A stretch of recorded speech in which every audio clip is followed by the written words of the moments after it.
Te pido una película decente de vampiros, que dé tanto miedo como lo hizo Drácula en su momento y represente de forma digna la imagen del vampiro.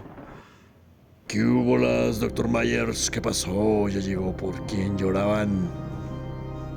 Pásenme un bigote porque vamos a hablar de un señor peliculón. Como lo prometí en TikTok, tenemos que hablar sobre Nosferatu del 2024. Específicamente sobre el horror de Nosferatu. ¿Por qué Nosferatu es una joya del cine de terror? Ahora sí lo voy a explicar y con muchos spoilers. Voy a empezar con que Robert Eggers supo hacer un remake de una película de terror. Dijo, sí, la primera tenía factores que daban miedo, en esta nueva versión los voy a explotar al doble. Desde mucho antes de que saliera la cinta, no se nos dejó ver el aspecto del monstruo. Esto para que nuestra imaginación hiciera lo suyo. E incluso a varios minutos de que empieza, nada más vemos sombras, siluetas. Bueno, hay por ahí un flashazo, pero dura medio segundo. Solo sabemos que es un personaje extraño y que por su respiración suena viejo y algo inhumano. Y cuando por fin se deja ver desenfocado y de lejos, ¿eso es un bigote? Antes de que me digan algo sobre su bigote, déjenme decirles que desde la novela de Drácula, en la que está ligeramente inspirada la película, Drácula aparece desde la primera escena con un prominente bigotazo. Lo dice en el diario de Jonathan Harker. No con esas palabras, pero también el director ya salió a defender esto y dijo: para que fuera un vampiro que asustara más que otros que ya se han visto a lo largo del tiempo, tuve que remitirme al folclore, a la cultura del lugar. Es algo que me gusta y recuerda que las primeras historias de vampiros fueron escritas por gente que creía que los vampiros existían. Allí encontraría cosas interesantes. Y el vampiro del folclore es un cadáver podrido que camina sin estar muerto. Eso llevó a otra pregunta. ¿Qué aspecto tendría un noble de Transilvania estando muerto? Bueno, volviendo a que no tenemos una idea clara de cómo se ve el vampiro, lo estamos viendo a través de sombras, de tomas desenfocadas, en la oscuridad. Y de pronto, en una escena de suspenso, ¡bam!, se despierta de golpe y enojado, dejándose ver por fin, ahora sí como es, completamente desnudo, literal. Y empieza a avanzar de forma agresiva e inhumana, haciendo cosas que desafían las leyes de la física, algo muy Nosferatu de su parte. A partir de ahí la película ya agarra un ritmo de montaña rusa en la que todos son caídas sobre terror, suspenso y todo eso decorado con una increíble fotografía que parecen pinturas. Durante la primera media hora te preparan para tu encuentro cara a cara con el Nosferatu, con los gitanos haciendo un ritual para matar vampiros, el castillo, las pesadillas, las sombras, la horrible voz, y el choque de esto es el monstruo encabronadísimo. Ok, nada mal. Mencioné en un video pasado en TikTok que la película rompe con algunos aspectos clásicos del vampirismo. Me refería a la clásica mordida en el cuello.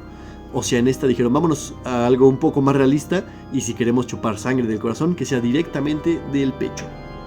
Ok, respetable. Nosferatu se clava directamente en el pecho y succiona la sangre de las víctimas como la horrible sanguijuela que es. Porque al fin y al cabo eso es un vampiro, una sanguijuelota, ¿no? Un bicharraco enorme que mata y caza más por instinto y para sobrevivir que este ser que se enamora y tiene novia y... No. Ya entrando al tema de los vínculos, desde la primera versión podemos ver que el horror de Nosferatu es tan omnipresente que Ellen ya sabía que algo venía por ella mucho antes de que Nosferatu emprendiera el viaje. Y en esta nueva versión, el director lo justifica con que Ellen desde un principio rezó porque le llegara a alguien sin saber que ese alguien sería su perdición. Algo así como en Lilo y Stitch. Algo que me gustó mucho es que en la primera versión Ellen sentía a Nosferatu y era sonámbula. En esta literalmente está poseída y lo está pasando muy mal. Esto me lleva a querer hablar de la actuación de Lily Rose Depp, que si no sabían es la hija de Johnny Depp. Y la hace muy bien. Siento que fue un papel difícil porque pudo haber quedado en lo ridículo. Y no, para nada. De hecho, sufres mucho con el personaje. Por este rollo del exorcista de no sabe si está poseída o tiene una enfermedad mental. Que de hecho me recordó a la película Possession. Ya después lo investigué y vi que sí se basaron en esta para la actuación. De aquí el vínculo parasitario que tiene Nosferatu con Ellen. Así que ni lo shippeen porque claramente lo dice. Tú ni sentimientos tienes, Mario. Digo, Nosferatu.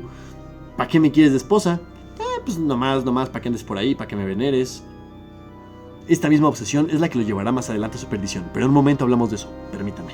De aquí pasamos al viaje y la llegada del vampiro, donde ya sabemos el caos que hace en el Demeter. Perdón, en el barco. Y aquí quiero hablar de lo envolvente que es la fotografía y el sonido para las escenas de suspenso. Por ejemplo, cuando está suelto en el barco, por la forma como se mueve la cámara, tenemos la perspectiva del marinero que lo bajó a buscar y da la sensación de que lo vimos, no lo vimos, ahí está acechando, pero nosotros somos parte de esa cacería. Y un ejemplo de lo interesante que es el audio es en la escena en la que lo vemos alimentándose. Ahí no hay banda sonora, lo que oímos es la succión de la sangre y también suena el aparato digestivo del vampiro funcionando, las tripas viejas acomodándose. Una chulada. El horror de Nosferatu es tan grande que, como la profecía lo marcaba, llegaría con una ola de muerte y caos. Esto lo vemos desde el barco, pues entendemos que llegó con una plaga de ratas que traían la peste a Londres. Me gusta mucho cuando combinan elementos históricos con la ficción. Por ejemplo, la llegada de la peste. Porque no sé si sabían, pero la peste no llegó como tal con las ratas, llegó con las pulgas que traían las ratas.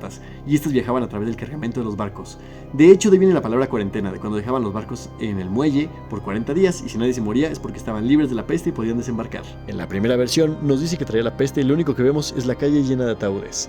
Pero en esta se deja ver el horror que era que llegara una epidemia de peste, todos muriendo sin saber quién la tenía o si podían contagiarse, los hospitales llenos de gente que sucumbe a la locura y por supuesto la calle llena de ataúdes también. Hay un cambio muy bueno y es el protagonismo que le dieron a los que antes solo eran personajes secundarios, es decir, a Howard y los demás hombres de la película, quienes se fueron a cazar al vampiro al más pleno estilo Drácula.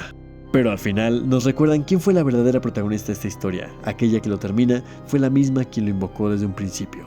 Para este punto yo temía un poquito por el final de la película, porque de hecho no me gusta mucho el final original. O sea, Nosferatu se fue a tragar y se le olvidó que amanecía y se murió. Y bueno, si cambiaban el final no me iba a gustar. Y si lo dejaban igual, tampoco me iba a gustar. Lo supo resolver diciendo que Nosferatu no estaba como tal tragando nada más, sino que tenía por ahí unos asuntitos importantes que resolver con él.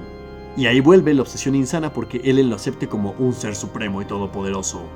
Y ya, la película finaliza con la muerte de Nosferatu y Ellen, los dos llenos de sangre, en una fotografía que parece una pintura de Botticelli.